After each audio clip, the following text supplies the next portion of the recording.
ভান্ডার নিয়ে কালকে আমাদের সরকার 1,20,00,000 কোটি রাত 12টার মধ্যে মানে রাত 12টা পর্যন্ত সমস্ত টাকা ছেড়েছে।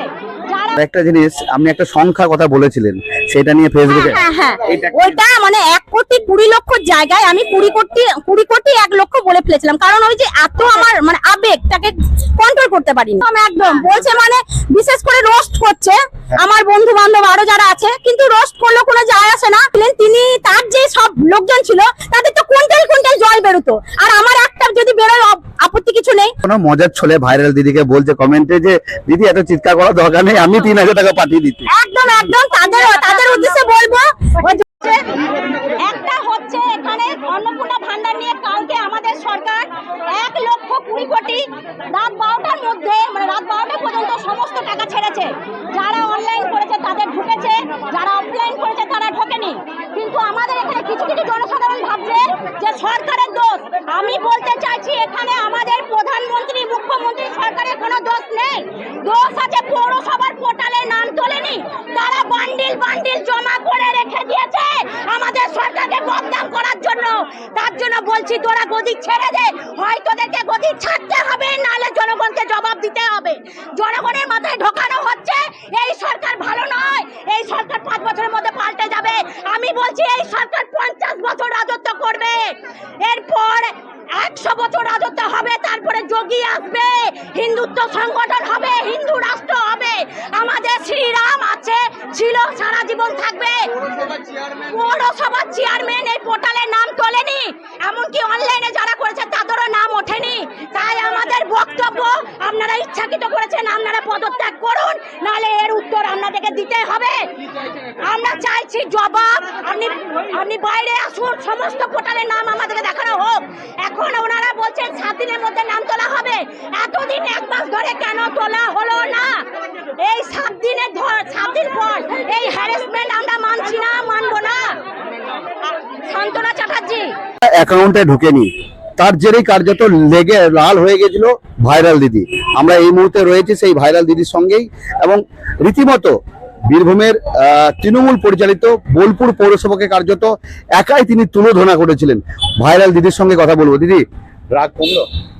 আপাতত মানে ওনারা এখন পোর্টালে কাজগুলো শুরু করেছে, ঠিক আছে। এবার নেক্সট যেই ডেটে আমাদের সরকার আবার টাকা ছাড়বে, যদি যারা অফলাইনে করেছিল, কারণ পৌরসভায় তো পুরোটাই ওরা কোনো কাজ করেনি, বেছে বেছে যেই তৃণমূলের যেগুলো ছিল তাদের বাড়ির যে মানে ওয়াইফরা ছিল তাদের করা হয়েছে, বাকি সব একদম আমরা গিয়ে দেখলাম একদম বান্ডিল বেঁধে ওই সেই অবস্থাতেই রাখা আছে, যার কারণে আমরা ক্ষিপ্ত হয়ে গেছিলাম সেদিন। মানে তার জন্য আমার বিশেষ করে রাগ, কারণ ধরুন আমাদের যেসব মানে আমাদের যারা খেটে খায়, মানে সোজা কথায় বলতে হয় প্রতিটা বাড়িতে কাজ করে খায়, তারা অফলাইনে করেছে। তাদের কাছে 100 টাকা 200 টাকা যে যেমন অনলাইন পারে করেছে, ওদের কাছে 100-200 টাকাটাই বিরাট।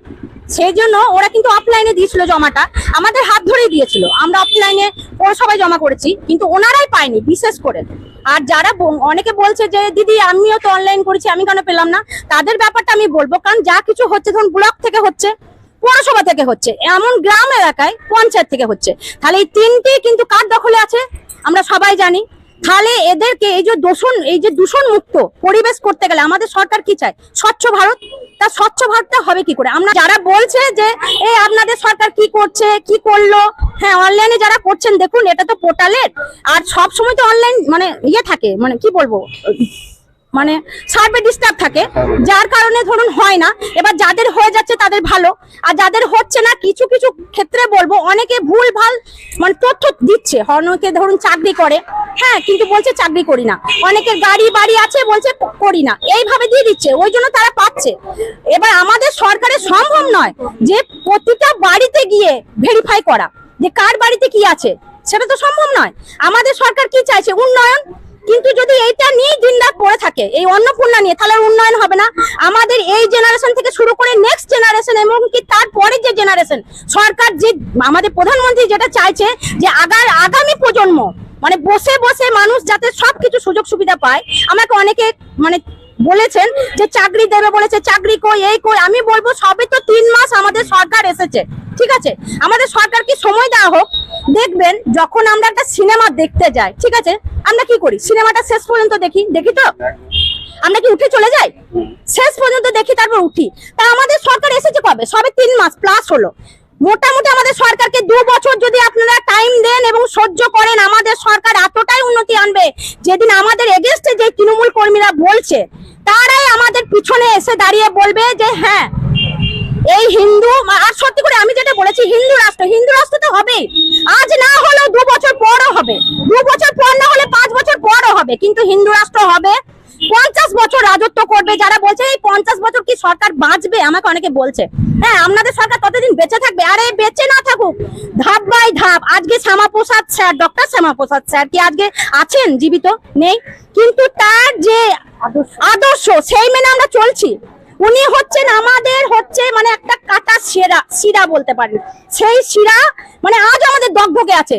তাকে কোনোদিন মানে ভাইরাল হতে দেয়নি, মানে কোনোদিন ভাইরাল মানে কি ভাইরাল বলছি, মানে কোনোদিন প্রকাশ্যে আসতে দেয়নি। তার যে লড়াই আজকে প্রত্যেক মানুষের উচিত, বিশেষ করে আমাদের এই বাংলার মাটিতে দাঁড়িয়ে আমরা যে হিন্দুত্ব নিয়ে লড়াই করছি, তার একমাত্র জোর ওনার। আজ যে আপনারা যে পার্টি করেন, কিন্তু সবার প্রথমে মনে রাখুন এই বাংলার মাটিতে দাঁড়িয়ে আছেন কার জন্য?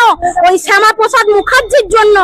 তার লড়াইকে সম্বোধন করুন যে না, আজ যদি তিনি না থাকতেন এই মাটিতে আমরা দাঁড়িয়ে থাকতে পারতাম না। তারপরে ভেদাভেদ করবেন, ভেদাভেদের আগে চিন্তা করুন যে উনি যদি এই বাংলার হয়ে না লড়াই করত, আপনারা কি করে বলতেন জয় শ্রীরামের জায়গায় যাই বলুন, জয় গোপাল বলুন, জয় কৃষ্ণ বলুন বা গোবিন্দ বলুন, যাই বলুন একই জিনিস, কিন্তু যাই বলুন আজ এই বাংলার মাটিতে দাঁড়িয়ে কিন্তু বলতে পারছেন।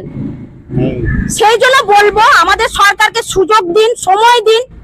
হ্যাঁ সবাই যে এত তাড়াহুড়ো করছেন, হ্যাঁ এই টাকাটা অনেকটা টাকা, আপনারা সময় দিন। হ্যাঁ সবাই পাবেন বলতে যারা পাওয়ার যোগ্য তারাই পাবেন। বিশেষ করে বলবো যারা দিন এনে মানে খেটে খায় তারাই পাবে, ঠিক আছে? আর কারো মানে কেউ যদি ভুল ভাল তথ্য দিয়ে সরকারের কাছে নেবার চেষ্টা করে, সেটা কিন্তু রিজেক্ট দেখাবে।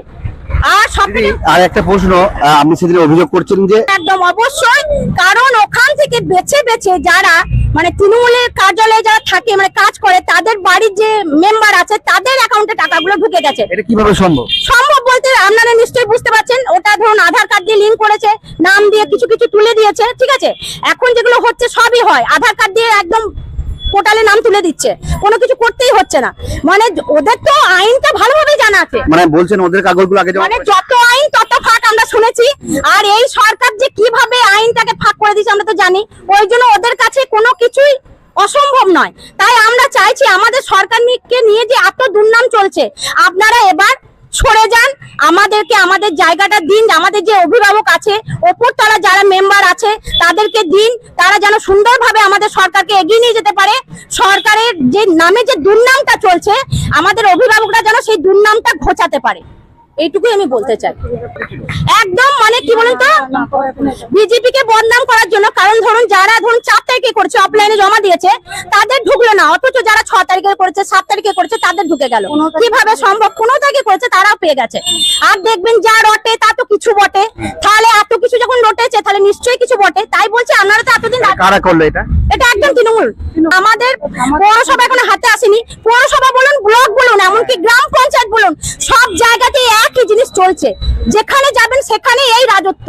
তাহলে এই রাজত্ব থেকে মুক্ত পেতে গেলে ওদেরকে একদম আমাদের যেমন স্বচ্ছ ভারত অভিযান, সেরকম একদম স্বচ্ছ করে দিতে হবে। তাহলে এই দিদির এত ভয়ঙ্কর রাগের কারণ এটাই? হ্যাঁ রাগের কারণ একমাত্র যারা দিন এনে খেটে খায়, গরিব মানুষ বলতে পারেন, তারা কেউ পায়নি, ঠিক আছে? আমার বাড়িতে যারা অনেকে থাকে, কাজকর্ম করে, এসে বলছে যে এরকম পায়নি, এই জন্য আমার এই রূপটা দেখে। ভাইরাল দিদি শুধু নিজের জন্য একা নয়, সবার জন্য ভাবছে। একদম সবার জন্য, মানে ঈশ্বরের আশীর্বাদে আমি নিজের কথা ভাবি না, আমি সবার জন্য ভাবি, ঠিক আছে? দিদির টাকা ঢুকেছে অন্নপূর্ণার ভেতরে?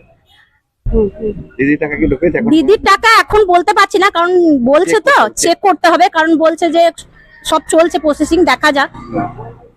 আচ্ছা, আর একটা জিনিস, আপনি একটা সংখ্যার কথা বলেছিলেন, সেটা নিয়ে ফেসবুকে হ্যাঁ হ্যাঁ, এইটা কি? ওইটা মানে 1,20,00,000 জায়গায় আমি 20,00,00,000 1 ফেলেছিলাম। কারণ ওই যে এত আমার মানে আবেগটাকে কন্ট্রোল করতে পারিনি, মানে এত মানুষ, সবারই খালি ক্ষোভ।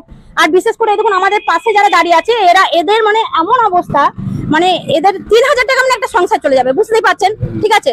তাহলে আজ আমি যদি এদের পাশে না থাকি, তাহলে আর কাদের পাশে থাকবো? তাহলে আমার মনুষ্যত্বের দাম কি? মানে ওইটা ভুলবশত মুখ থেকে ওটা ভুলবশত বেরিয়ে গেছে, যাই হোক, ঠিক আছে? সেই জন্য আর আমাদের প্রাক্তন যে মুখ্যমন্ত্রী ছিলেন তিনি তার যে সব লোকজন ছিল তাদের তো কুইন্টাল কুইন্টাল জল বেরোতো, আর আমার একটা যদি বেরোয় আপত্তি কিছু নেই। মানে যা বক্তৃতা দিতেন সে জায়গায় আমি তো তুচ্ছ মানুষ, আমার তো একটা দুটো ভুল হতেই পারে। আজকে ধরুন আমাদের পন্না যে চেয়ারম্যান ছিলেন তিনি পদত্যাগ করেছিলেন, আবার আজকে ঢোকার প্রস্তুতি নিচ্ছিলেন। তাই বলবো আপনারা তো 15 বছর রাজত্ব করলেন, ঠিক আছে, আপনারা নিজেরাই যাচ্ছেন নিজেরাই আসছেন, মানে মামার বাড়ির মতো হয়ে যাচ্ছে না, যখন খুশি গেলাম যখন খুশি এলাম। সেই জন্য আপনারা এতদিন খেলেন খান, কোনো অসুবিধা নেই। এবার আমাদের মানে আমরা যেহেতু এখন বিজেপি সরকার এসেছি, প্রধানমন্ত্রী চলে আসছে, তার ইয়েতে আমরা চলছি, মুখ্যমন্ত্রী এবং প্রধানমন্ত্রীর ইয়েতে। সেই জন্য আমাদেরকে দিন, আমাদের হাতে সবকিছু তুলে দায়ভার তুলে দিয়ে আপনারা বিদায় নিন, আমি এটাই অনুরোধ করব। আর আমাদের সরকারকে কলঙ্কিত করবেন না, জোর হাত করে রিকোয়েস্ট করছি। আর আমাদের সরকারকে কলঙ্কিত করবেন না, এটুকুই অনুরোধ। আমাদের যে অভিভাবকরা আছে তাদের হাতে দায়িত্বভার তুলে দিয়ে বিদায় নিন, বিদায় নিন, আপনারা বিদায় নিন। বলছি তাহলে দুর্নীতি হয়েছে তাই বলছেন তো? দুর্নীতি তো চলছে, এখনো চলছে। মানে ওরা বলছে কি বলুন তো, মানে মরবো তবু মোচকাবো না, এরকম একটা কি একটা ডায়লগ আছে, যাই হোক আমি জানি না, সেরকম ডায়লগে চলছে। মানে ভাঙবো তবু মোচকাবো না, যাই হোক ওরা চাইছে কি মানে কি বলুন তো, মানে শেষ পর্যন্ত লড়ে যাব। মানে আমরা এখন যতক্ষণ মানে যেখানে গ্রাম বলুন যেখানে যাই বলুন, মানে যতক্ষণ চেঞ্জ না হচ্ছে, মানে পঞ্চায়েত ভোট বলুন পৌরসভা ভোট বলুন, ততদিন রাজত্ব করে যাব। আর মূল বক্তব্য। দু একজন এখনো মজার ছলে ভাইরাল দিদিকে বলছে কমেন্টে যে দিদি এত চিৎকার করার দরকার নেই, আমি 3000 টাকা পাঠিয়ে দিচ্ছি। একদম একদম তাদের উদ্দেশ্যে বলবো, যদি পাঠাতে চান অবশ্যই পাঠাবেন, এই দাদার অ্যাকাউন্টে পাঠিয়ে দেবেন। আমরা যে আমাদের পিছনে যে আমাদের গরিব মা বোনেরা আছে তাদের হাতে এই টাকাটা তুলে দেবো। দিদি আশেপাশে মানুষজন বলছে যে টিভিতে দেখলাম, টিভিতে পুরো একদম একদম বলছে, মানে বিশেষ করে রোস্ট করছে আমার বন্ধু বান্ধব আরো যারা আছে, কিন্তু রোস্ট করলে কোনো যায় আসে না। আমি হচ্ছি মানে ঈশ্বর বিশ্বাসী, গোবিন্দ বিশ্বাসী। আর আমার মানে একটা আমি জানি আমাদের গ্রাম এলাকায় একটা কথা আছে যে রাকে হরি তা মারে কে, ঠিক আছে, বলতে চাইছি যে রাকে হরি তা মারে কে। তোরা ভালো মানে আপনারা ভালোভাবে গেলে খুবই ভালো, আপনাদেরকে একদম কি বলবো সসম্মানে মানে আমি দিদির সঙ্গে ছবি তুলছে সবাই এখন? না না একদমই না, কারণ আমি ওটা হতেও চাই না। কারণ আমাদের যারা অভিভাবক আছে, ভাই যারা আছে, মানে আমাদের সব যারা আছে তারা আমাকে মানে এই সুযোগটা দিয়েছে, তার জন্য তাদের কাছে মানে ছোটদের কাছে আমার মানে ভালোবাসা, আর বড়দের কাছে আমার প্রণাম। একদমই, শুধুমাত্র ভাইরাল দিদি নয়, প্রতিবাদীও দিদি। তিনি শুধু নিজের জন্য ভাবছেন না, এই সমস্ত মানুষ যারা রয়েছে তাদের জন্যই ভাইরাল দিদি কিন্তু ভাবছে। এবং তার এই যে প্রতিবাদের লড়াই শুধুমাত্র নিজে একার জন্য নয়, সকলের জন্য। তিনি চাইছেন যে যারা এখনো পর্যন্ত যারা লক্ষ্মী ভান্ডারের টাকা পায়নি তাদেরকে সঠিকভাবে সঠিক নিয়মে টাকা দেওয়া হোক, এই লড়াইটাই তিনি চালাচ্ছেন। এবং রীতিমতো তার এই বক্তব্যের জেরে কিন্তু তারা ভাইরাল হয়ে গেছে। কি বলতো, এটা লড়াইটা তো আমার যেসব গরিব মানুষদের জন্য, তারা যখন পেয়ে যাবে আমি নিশ্চয়ই। কেমন? খুব ভালো, খুব ভালো। শুধু ভাইরাল দিদি নয়, প্রতিবাদী দিদি, তাই তো? একদম ঠিক। আপনাদের জন্য লড়াই করতে হবে। হ্যাঁ লড়াই করছে, আমরাও লড়ছি। আমরা কি বলবেন, এরকম দিদি তো দরকার একটা। হ্যাঁ এরকম দিদি দরকার, অবশ্যই দরকার, এরকম দরকার। শুধু এক নয়, অনেকগুলো দিদি রয়েছে, সকলেই কিন্তু প্রতিবাদী এবং ভাইরাল একদম।